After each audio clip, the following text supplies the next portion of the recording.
നമ്മൾ ഇന്ന് നല്ല ടേസ്റ്റി ആയിട്ടുള്ള ചിക്കൻ ചുക്കയാണ് കേട്ടോ തയ്യാറാക്കുന്നത്. ആദ്യം തന്നെ 1 കിലോ ചിക്കനിലേക്ക് അധികം പുളിയില്ലാത്ത തൈരും മഞ്ഞൾപ്പൊടിയും ഉപ്പും ചേർത്ത് നന്നായി മിക്സ് ചെയ്ത് അരമണിക്കൂർ വെക്കാം. ഈ ടൈമിൽ നമുക്ക് സവാള കനം കുറച്ച് അരിഞ്ഞെടുക്കാം. മീഡിയം സൈസിലുള്ള 7 സവാള എടുത്തിട്ടുണ്ട്. അതിൽ നിന്നും 5 സവാള വറുത്തെടുക്കാം. വറുത്തെടുത്ത സവാള അതിൻ്റെ ക്രിസ്പി പോകുന്നതിന് മുമ്പ് കൈ വെച്ച് നന്നായിട്ടൊന്ന് പൊടിച്ചെടുക്കാം. അതിനുശേഷം ഒരു കടായി ചൂടാക്കി സവാള വറുത്ത ഓയിലിൽ നിന്നും കുറച്ച് ഓയിൽ ഒഴിച്ച് 1 ടേബിൾ സ്പൂൺ വീതം വെളുത്തുള്ളിയും ഇഞ്ചിയും ചതച്ചത് കടായിലേക്കിട്ട് അരമിനിറ്റ് വഴറ്റിയതിനു ശേഷം 2 സവാള അരിഞ്ഞത് ചേർത്ത് കൊടുക്കാം.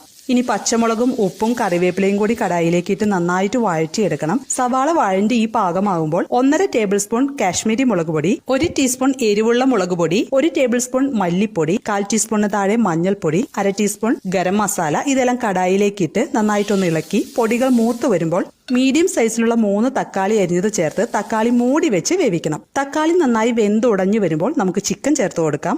ഇനി എല്ലാം നന്നായി മിക്സ് ചെയ്ത് മൂടി വെച്ച് ചിക്കൻ വേവിക്കണം. ചിക്കൻ വെന്തതിന് ശേഷം വറുത്തു വെച്ച സവാള ചേർത്ത് കൊടുക്കാം.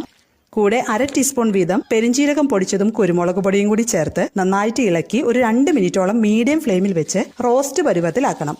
അവസാനമായി 1/2 ടീസ്പൂൺ ഗരം മസാല കൂടി ചേർത്ത് നന്നായിട്ട് ഇളക്കി സ്റ്റവ് ഓഫ് ചെയ്യാം. ചോറ്, ചപ്പാത്തി, നെയ്ച്ചോറ് ഇങ്ങനെ എല്ലാത്തിന്റെ കൂടി നല്ലൊരു കോമ്പിനേഷൻ ആണ് കേട്ടോ ഈ ചിക്കൻ ചുക്ക.